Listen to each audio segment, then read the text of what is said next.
thị trường lao động đang thay đổi nhanh chóng. Một số chuyên gia ước tính rằng 40% việc làm sẽ được thay thế bằng trí tuệ nhân tạo vào cuối thế kỷ này. Có nhiều người bị mất việc, đồng thời xuất hiện các việc làm mới.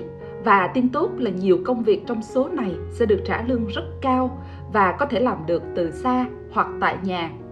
Video này chia sẻ với bạn 10 việc làm lương cao mà bạn có thể làm tại nhà, không cần đến công sở. Bây giờ chúng ta hãy cùng tìm hiểu. 1. Nhà quản lý kế hoạch và phân tích tài chính. Mặc dù chúng ta đều sử dụng tiền hàng ngày, nhưng nhiều người vẫn chưa dùng hợp lý số tiền kiếm được. Trong khi đó, lại có những người khác biết đầu tư tài chính một cách khôn ngoan.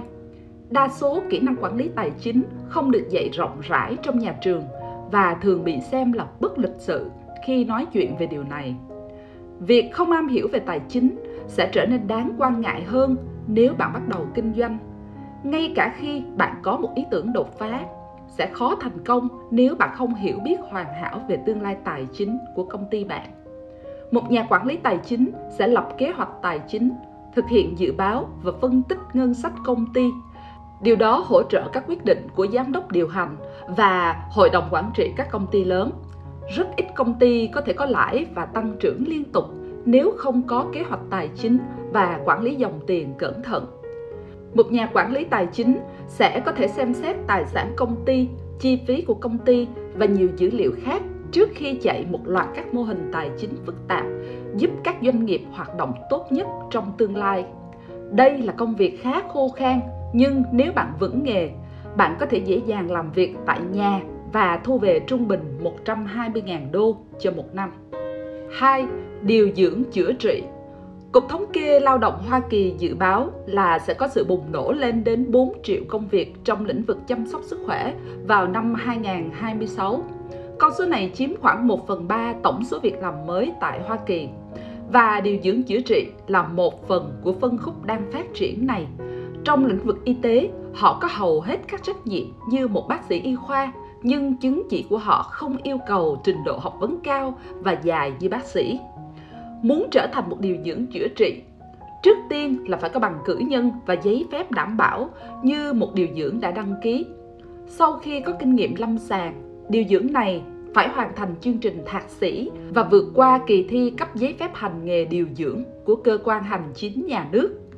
Sau khi điều dưỡng chữa trị được chứng nhận, họ có thể chẩn đoán bệnh và tình trạng bệnh, thực hiện các xét nghiệm sức khỏe và dịch vụ chẩn đoán khác, chẳng hạn như công tác lấy máu, điều trị bệnh nhân và kê đơn thuốc. Mặc dù một số điều dưỡng chữa trị chuyên về dịch vụ chăm sóc tổng quát, nhiều điều dưỡng chữa trị khác chuyên về các lĩnh vực như ung thư, lão khoa, nhi khoa hoặc sức khỏe phụ nữ. Những người khác chuyên sâu hơn về các lĩnh vực như da liễu, tiêu hóa hoặc sức khỏe nghề nghiệp. Và trong trường hợp bạn quan tâm đến việc theo đuổi công việc này và làm tại nhà, điều này hoàn toàn có thể. Hầu hết các điều dưỡng chữa trị có thể chẩn đoán bệnh từ xa bằng cách kê đơn thuốc từ xa và được trả công xứng đáng. Một điều dưỡng chữa trị trung bình kiếm được khoảng 170.000 đô cho một năm. 3. Giám đốc kỹ thuật phần mềm. Thường thì một giám đốc kỹ thuật phần mềm sẽ giám sát một nhóm gồm chuyên viên làm việc về phát triển phần mềm máy tính mới hoặc cải tiến các chương trình máy tính hiện có. Vì đây là công việc quản lý nên nhiệm vụ của bạn có thể bao gồm việc phối hợp và lập kế hoạch với các bộ phận khác trong công ty và những người điều hành công ty. Ngoài kỹ năng quản lý, bạn cần kiến thức vững chắc về các khía cạnh của kỹ thuật phần mềm. Bạn phải có sự hiểu biết về thị trường và các sản phẩm của đối thủ cạnh tranh để phần mềm của bạn có thể cạnh tranh và đáp ứng nhu cầu thị trường. Điều này có nghĩa là bạn phải có kinh nghiệm trong vai trò lãnh đạo, giúp đội nhóm của bạn tìm ra giải pháp, cũng như nền tảng về khoa học máy tính và mã hóa. Hầu hết các công ty đều muốn bạn có ít nhất là 10 năm kinh nghiệm. Đừng nghĩ là chỉ cần kết nối Internet và tài khoản Skype, bạn có thể lãnh đạo một nhóm một cách hiệu quả bằng hai phương pháp này.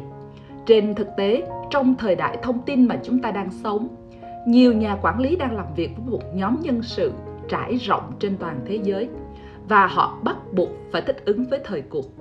Rõ ràng công việc này khó và không dành cho tất cả mọi người. Đó là lý do mà tại sao họ có thu nhập xứng đáng. một giám đốc quản lý kỹ thuật phần mềm trung bình kiếm được khoảng 170.000 đô cho một năm. 4. Giám đốc phát triển phần mềm. Họ thường là những người lãnh đạo rất nhiều kỹ sư phát triển phần mềm trên nhiều lĩnh vực, từ nghiên cứu y tế đến tài chính, việc thiết kế các website đến các apps. Họ toàn quyền tuyển dụng và đào tạo nhân sự trong đội ngũ này. Giám đốc phát triển phần mềm có nhiệm vụ kết nối với các trưởng phòng khác nhau để xác định về yêu cầu của ứng dụng phần mềm, có thể đạt được hiệu quả kinh doanh của bộ phận đó, cũng như thuê nhân sự để đào tạo và quản lý, lên kế hoạch, giám sát ngân sách và lập báo cáo tiến độ. Khi phần mềm nào đó được hoàn tất, họ sẽ chịu trách nhiệm đào tạo đội ngũ sử dụng phần mềm đó một cách hiệu quả. Vai trò của một giám đốc phát triển phần mềm là một vị trí rất căng thẳng. Bạn thường sẽ bị kéo theo các định hướng khác nhau bởi các nhà quản lý, doanh số bán hàng và các nhà phát triển kinh doanh. Khi hệ thống phần mềm hoạt động trôi chảy và êm ả, nghĩa là bạn đã hoàn tất công việc xuất sắc, và thường thì họ sẽ ít khi khen vì điều đó. Nhưng nếu hệ thống gặp trục trặc và diễn ra không như ý, bạn sẽ là người bị kêu tên đầu tiên và điều đó sẽ được ghi là lỗi của bạn. Các nhà phát triển phần mềm thường cần có bằng cử nhân về khoa học máy tính hoặc kỹ thuật máy tính hoặc một lĩnh vực kỹ thuật liên quan. Tuy nhiên, một số nhà tuyển dụng có yêu cầu về bằng thạc sĩ khoa học hoặc là MBA cho các vị trí cấp cao. Khi bạn sở hữu những văn bằng này, bạn có thể đảm trách vị trí giám đốc phát triển phần mềm và sẽ được công ty linh hoạt cho phép bạn làm việc tại nhà. Hầu hết những người quản lý này có thu nhập ít nhất là 190.000 đô cho một năm. 5. Cố vấn doanh nghiệp. Đây là một công việc với mức lương trung bình khoảng 150.000 đô cho một năm. Vị trí này thường thuộc về những luật sư có kinh nghiệm, được các tập đoàn hoặc công ty tuyển dụng. Các cố vấn doanh nghiệp thường chịu trách nhiệm về các vấn đề pháp lý trong quá trình kinh doanh hoặc trong các vụ kiện cáo trên tòa án. Để đáp ứng được vị trí này, bạn phải có bằng luật doanh nghiệp. Công việc này yêu cầu văn bằng luật sư. Các nhà tuyển dụng thường ưu tiên những ứng viên có chuyên ngành luật doanh nghiệp. Tất nhiên, bạn cũng phải vượt qua một kỳ thi có tên là Bar Exam của ngành luật và sở hữu bằng cử nhân luật. Đồng thời, bạn cũng phải có kinh nghiệm nghề nghiệp phong phú để thuyết phục công ty có khả năng tuyển dụng bạn. Đây là một vị trí quan trọng nếu bạn đang làm việc cho một tập đoàn lớn. Các quyết định của bạn có thể dễ dàng tiêu tốn tới hàng triệu đô la. Vì vậy, kinh nghiệm lão luyện là điều tuyệt đối phải có. Hầu hết các luật sư cố vấn doanh nghiệp đều có kinh nghiệm hành nghề nhiều năm trước khi trở thành luật sư cố vấn doanh nghiệp. Nhận thấy thị trường tiềm năng này đang có nhiều công ty được phép cung cấp các khóa học đào tạo luật sư cố vấn doanh nghiệp. Với thế giới kết nối hiện nay, các cố vấn doanh nghiệp có thể được làm việc từ xa hoặc làm tại nhà. Các luật sư này chỉ cần một máy tính xách tay và điện thoại di động là đã có thể thực hiện công việc của họ được rồi. 5. Kiến trúc sư doanh nghiệp. Nếu như bạn chưa từng làm việc trong thế giới công nghệ, rất có thể bạn chưa từng nghe đến vị trí này. Kiến trúc sư doanh nghiệp là một người chuyên thiết kế và triển khai khung sườn công nghệ thông tin cho một doanh nghiệp. Trọng tâm của họ là đảm bảo hiệu quả và an ninh hệ thống số, đồng thời tạo ra khuôn mẫu kỹ thuật số để công ty đó đạt được mục tiêu kinh doanh. Hệ thống kỹ thuật số này sẽ kết nối sứ mệnh kinh doanh của công ty với chiến lược công nghệ thông tin của tổ chức đó. Vị trí này cần chuyên môn cao vì ứng viên không chỉ có nền tảng ấn tượng về mã hóa và khoa học máy tính, mà còn phải có hiểu biết tin tưởng về quy mô mà công ty của họ mong muốn đạt được trong hệ thống công nghệ thông tin này. Từ đó thực hiện hóa hoặc sắp xếp lại hệ thống để mang lại hiệu quả và lợi nhuận cho công ty. Vị trí công việc này đang có nhu cầu cao trên thị trường. Một kiến trúc sư doanh nghiệp trung bình kiếm được khoảng 116.000 đô cho một năm. 6. Dược sĩ. Có lẽ không ai trong chúng ta chưa tiếp xúc qua được với dược sĩ. Khi đi mua thuốc, chúng ta đã có thể nói chuyện với họ rồi. Nhưng dược sĩ không chỉ là tư vấn và bán thuốc, công việc của họ còn xa hơn thế. Dược sĩ là một trong những chuyên gia chăm sóc sức khỏe, chịu trách nhiệm về mảng cung cấp thuốc, Trách nhiệm của họ là đảm bảo chất lượng của thuốc và tư vấn cho bệnh nhân loại thuốc hiệu quả và tiết kiệm. Họ đồng thời cũng tương tác trực tiếp với bệnh nhân trên nhiều phương diện. Dược sĩ cũng cần có kiến thức vững chắc về luật pháp và các quy tắc hành nghề chuyên nghiệp. Vẫn có nhiều người nhầm lẫn giữa vai trò của dược sĩ và bác sĩ dược lý học. Nhưng dược lý học là một lĩnh vực riêng biệt liên quan đến việc nghiên cứu tác dụng của thuốc đối với cơ thể. Có lẽ bạn sẽ ngạc nhiên khi biết rằng dược sĩ cũng có thể làm việc từ xa. Nhưng nhờ vào nhiều phần mềm ứng dụng dược phẩm thông minh đã cho phép điều này xảy ra. Một số dược sĩ làm việc từ xa và chỉ cần nhập đơn hàng trên cơ sở dữ liệu trực tuyến hay theo dõi kế hoạch điều trị cho bệnh nhân qua hệ thống mạng. Nhờ vậy, nếu bạn có bằng cấp về dược, có 1 năm kinh nghiệm làm việc trong bệnh viện, thì bạn có thể nộp đơn vào vị trí này. Mức lương của dược sĩ làm việc từ xa khoảng 127.000 đô cho 1 năm. 7. Bác sĩ. Đa số chúng ta thấy rằng bác sĩ làm việc trong phòng khám hoặc trong bệnh viện và tiếp xúc với bệnh nhân trực tiếp, đúng không?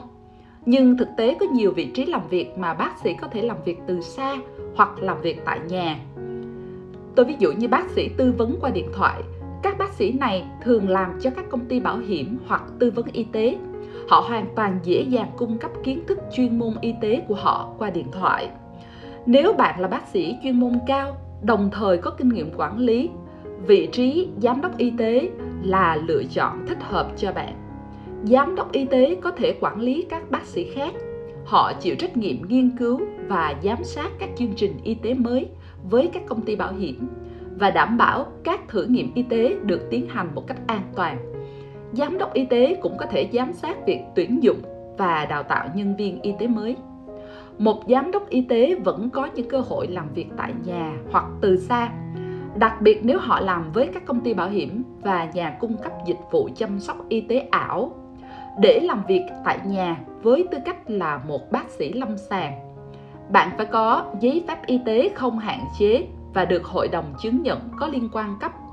Các bác sĩ chuyên khoa cũng có thể trở thành giảng viên tại các trường đại học trực tuyến.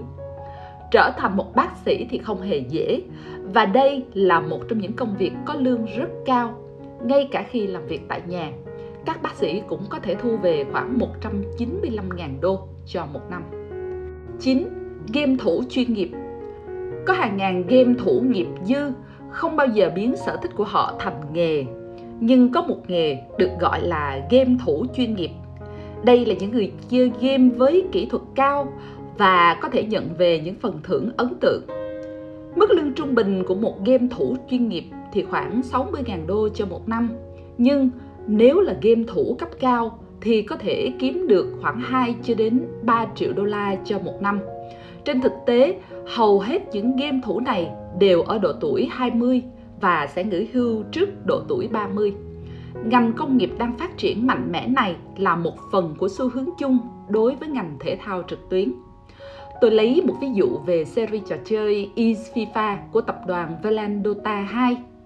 Đây là trò chơi điện tử với hàng trăm nghìn đô la tiền thưởng và cho hàng triệu khán giả xem trực tuyến. Trong đó các đội hoặc cá nhân chơi với nhau online.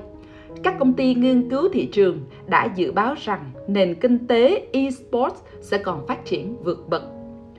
Chỉ trong vài năm gần đây, chơi game thủ chuyên nghiệp đã trở thành một lựa chọn nghề nghiệp khả thi. Tiền thưởng khi chiến thắng các giải đấu tăng cao. Các thương hiệu lớn muốn tài trợ cho các đội hoặc các cuộc thi để tiếp cận hàng triệu khán giả. Các giải thưởng lớn thường có số tiền thưởng lên đến cả triệu đô la. Giải đấu thường được phát sóng đến vô số người hâm mộ trên toàn thế giới, thậm chí là bên ngoài cộng đồng game thủ. Nếu bạn thích video này, hãy ủng hộ chúng tôi bằng cách like, share và đăng ký kênh. 10. YouTuber. Đây được coi là một nghề mới nhất trong danh sách các nghề hiện đại. Nền tảng YouTube là một thế giới số mà giờ đây trở nên phổ biến hơn bao giờ hết. Đã có rất nhiều câu chuyện thành công cũng như nhiều kênh YouTube thành công. Thường thì những video có thể phát kiếm tiền thì lợi nhuận được khoảng 5 đô la cho mỗi 1.000 lượt xem. Ngôi sao YouTuber được trả lương cao nhất năm 2018 là Ryan Trentry Reviews, người đã mang về 22 triệu đô la thu nhập từ YouTube. Tất nhiên, thế giới YouTube rất cạnh tranh. Cứ mỗi phút thì có khoảng 300 giờ nội dung được tải lên và rất nhiều video không thể được nhìn thấy. Một kênh không thể được trả tiền quảng cáo trừ khi có ít nhất 1.000 người đăng ký và 4.000 giờ xem trực tuyến trong vòng 1 năm. Nhưng nếu bạn có chiến lược thu hút và duy trì người xem, bạn có thể kiếm được một khoản tài sản nho nhỏ dù chỉ là đang ngồi trong nhà của bạn. Một YouTuber thành công có thể kiếm được thu nhập lên đến 6 con số, nếu không nói là hàng triệu đô la. Bạn đã từng nghe nói đến những công việc chỉ làm tại nhà mà có thu nhập cao như thế này trước đây chưa? Nếu bạn biết thêm những công việc làm tại nhà nào thú vị khác, hãy chia sẻ với chúng tôi qua phần comment bên dưới video. Chúc bạn sức khỏe và thành công với lựa chọn công việc của mình. Hẹn gặp lại bạn trong những video tiếp theo.